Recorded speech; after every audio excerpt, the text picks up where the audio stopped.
Baik, Assalamualaikum warahmatullahi wabarakatuh. Kita akan melanjutkan kembali perkuliahan mekanika statis tentu. Pada materi ini, teman-teman akan diberikan sebuah ilustrasi atau gambaran tentang penerapan kesetimbangan gaya dalam pada struktur statis tentu. Nah, secara konsep, pada saat teman-teman menghitung struktur statis tentu, pada perkuliahan mekanika statis tentu ini, ada 3 poin yang dikerjakan, yaitu menghitung reaksi tumpuan, menghitung gaya dalam, dan menggambarkan gaya dalam tersebut dalam bidang gaya dalam yang relevan. Jadi gaya dalam pada struktur itu ada gaya normal, kemudian ada gaya geser, dan momen. Nah, bidang gaya dalam yang terjadi akan punya korelasi dengan gaya dalam yang telah dihitung. Jadi apabila struktur tersebut memiliki gaya normal, pasti struktur tersebut akan memiliki bidang gaya normal, dan seterusnya. Nah, dalam menghitung reaksi tumpuan, teman-teman nantinya akan menerapkan kesetimbangan gaya dalam, yang pada materi sebelumnya telah kita tampilkan, yaitu sigma V sama dengan 0, sigma H sama dengan 0, dan sigma M sama dengan 0. Nah, lebih lanjut teman-teman akan mulai belajar maksud dari poin-poin yang ditunjuk oleh kursor ini. Sebagai contoh, di sini kita memiliki sebuah balok yang dilengkapi dengan tumpuan sendi di sebelah kiri dan tumpuan roll yang ada di sebelah kanan. Kemudian balok ini juga bekerja 2 buah beban, yaitu beban P, yaitu beban terpusat bekerja pada titik C, dan beban horizontal N yang bekerja pada titik B.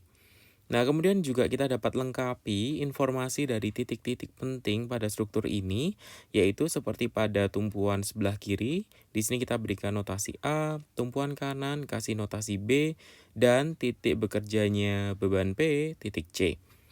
Nah, titik A merupakan tumpuan sendi, titik B tumpuan roll.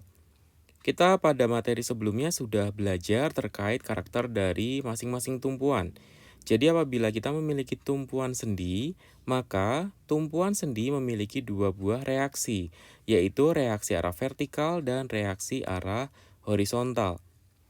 Apabila kita kaji sebuah tumpuan, yaitu tumpuan roll di sini, hanya bekerja 1 buah reaksi, yaitu reaksi arah vertikal.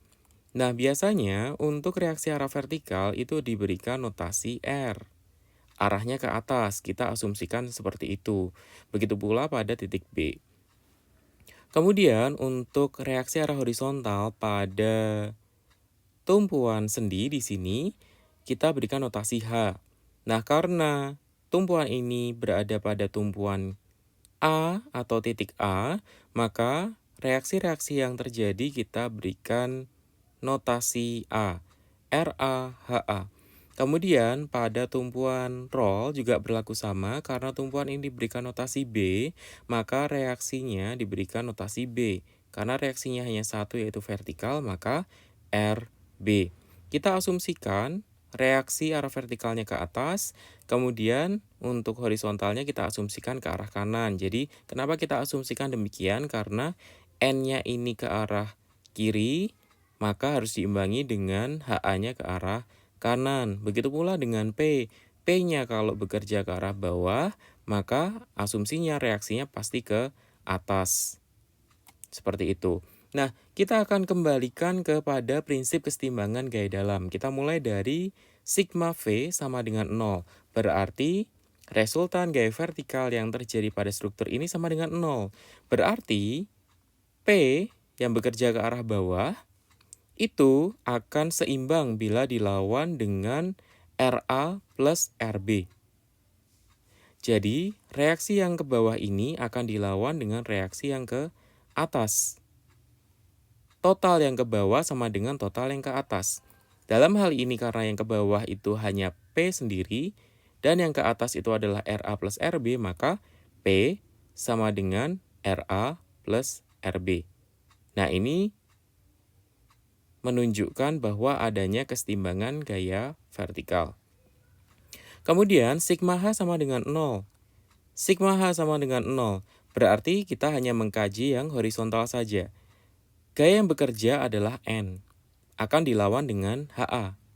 Berarti HA itu besarnya sama dengan N dalam kasus ini karena tidak ada beban lain yang bekerja arah horizontal. Nah, kemudian kita lanjutkan dengan kasus yang lebih kompleks ya. Di sini kita memiliki ilustrasi yang sama, namun kajiannya berbeda. Kalau tadi sigma V sama dengan 0 dan sigma H sama dengan 0, sekarang kita kaji sigma M sama dengan 0. Maksudnya itu seperti apa? Jadi secara definisi, sigma M sama dengan 0 itu adalah sigma momen yang terjadi pada titik tertentu itu sama dengan 0. Nah, untuk memudahkan itu, kita coba berikan sebuah atribut tambahan ya. Kalau kita ingin mengkaji sigma momen di titik A sama dengan 0. Titik A itu berarti kan yang ada di tumpuan sendi ya. Kita berikan noktah titik besar warna merah di sini. Nah, kemudian atribut-atribut yang bisa kita tambahkan lain pada gaya-gaya yang bekerja adalah gaya-gaya yang memiliki jarak. Jadi misal, ini titik A, dia memiliki bidang horizontal seperti ini, kemudian ada P. P terhadap titik A, kalau kita kaji momennya berarti P ini berputar. P-nya berputar searah dengan jarum jam. Ya kan? Nah, kemudian kalau RB ini kalau panahnya ke atas dan kita lanjutkan lagi berarti perputarannya berlawanan dengan arah jarum jam. Kalau P terhadap titik A, perputarannya searah jarum jam. Kalau RB terhadap titik A, perputarannya berlawanan dengan arah jarum jam. Kemudian bagaimana dengan N? N, titik temunya itu ada di titik B. Dan titik B ini berhimpit dengan titik A. N nggak punya jarak, maka N ini tidak bisa kita analisis. Kemudian kalau HA gimana? HA itu malah bekerja tepat di titik A. Dia nggak punya jarak, makanya dia nggak bisa berputar. Yang bisa berputar di sini adalah cuma P, berputarnya searah dengan jarum jam, kemudian RB, berlawanan dengan arah jarum jam. Jaraknya berapa? Kalau P, di sini kita berikan informasi tambahan aja. Jadi jaraknya itu adalah L dari titik A ke titik C atau LAC. Kemudian kalau RB di sini berarti jarak L-nya berapa? L-nya itu sejarak dari titik A ke titik B. Seperti itu. Nah, kesepakatan yang kita harus ikuti dalam perhitungan kesetimbangan momen di sini adalah apabila nanti kalau teman-teman menjumpai perputarannya itu adalah searah dengan jarum jam, maka nanti hitungannya dianggap positif. Kalau perputaran yang tadi berlawanan arah jarum jam, kita anggap hitungannya negatif. Nah, contohnya di sini untuk kajian sigma momen sama dengan 0, kita akan menghitungnya terhadap titik A. Jadi sigma momen di titik A sama dengan 0 atau sigma MA sama dengan 0. Berarti titik acuan kita di sini ya. Nah, dari sini kita punya dua buah gaya yang memiliki lengan atau dua buah gaya yang memiliki jarak, yaitu P dan RB. Nah, P di sini memiliki jarak sejarak LAC. Kemudian kalau RB di sini memiliki jarak sebesar LAB atau dari A ke B. Kalau P tadi dari A ke C. Nah, apabila kita mengikuti kesepakatan tanda yang telah disampaikan sebelumnya, kalau searah dia positif, kalau berlawanan dia negatif. Berarti P kembali lagi, dia kalau terhadap titik A berputarnya searah dengan jarum jam, berarti positif P dikalikan dengan LAC, karena lengannya P itu adalah LAC. Momen itu sama dengan gaya dikalikan lengannya. Gaya dalam contoh ini P, lengannya LAC. Kemudian, suku perhitungan yang selanjutnya adalah RB.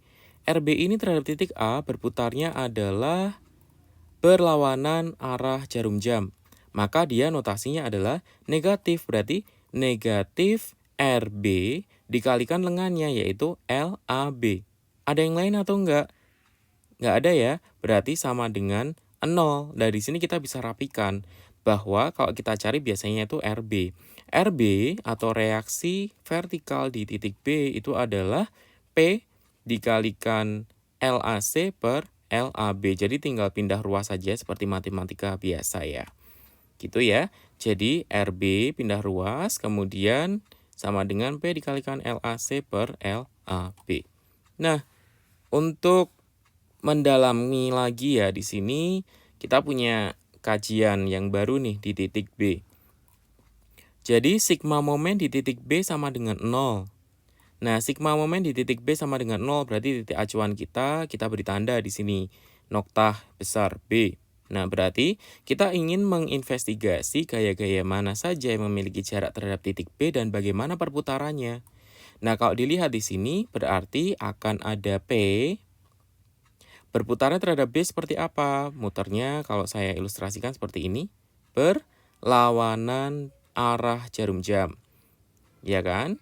Kemudian kalau yang RA terhadap titik B berarti muternya itu kan dia ke atas gini terus puter. Berarti searah dengan jarum jam. Berarti P nanti notasinya adalah negatif, RA notasinya adalah positif. Gimana dengan HA? Karena HA ini titik tangkap dari gaya yang bekerja itu tepat di titik B, dia nggak punya jarak, berarti nggak bisa diperhitungkan. Kemudian kalau N gimana? N juga tepat di titik B, dia nggak punya jarak, nggak bisa dihitung juga. Seperti itu. Kalau RB juga tepat di titik B, maka nggak bisa dihitung juga. Berarti di sini dapat kita formulasikan kalau pengaruhnya P-nya tadi berlawanan, perputarannya berlawanan ya, dengan arah jarum jam berarti negatif P dikalikan LCB. LCB itu adalah lengannya si P ya terhadap titik B. CB, LCB. Negatif P kalikan LCB. Kemudian kalau yang RA seperti apa di sini? RA perputarannya adalah searah dengan jarum jam, berarti dia positif. Berarti positif RA dikalikan lengannya, LAB. Kalau dirapikan berarti positif RA dikalikan LAB, kemudian dikurangi P kalikan LCB sama dengan 0. Karena sudah nggak ada lagi gaya-gaya yang memiliki jarak terhadap titik B.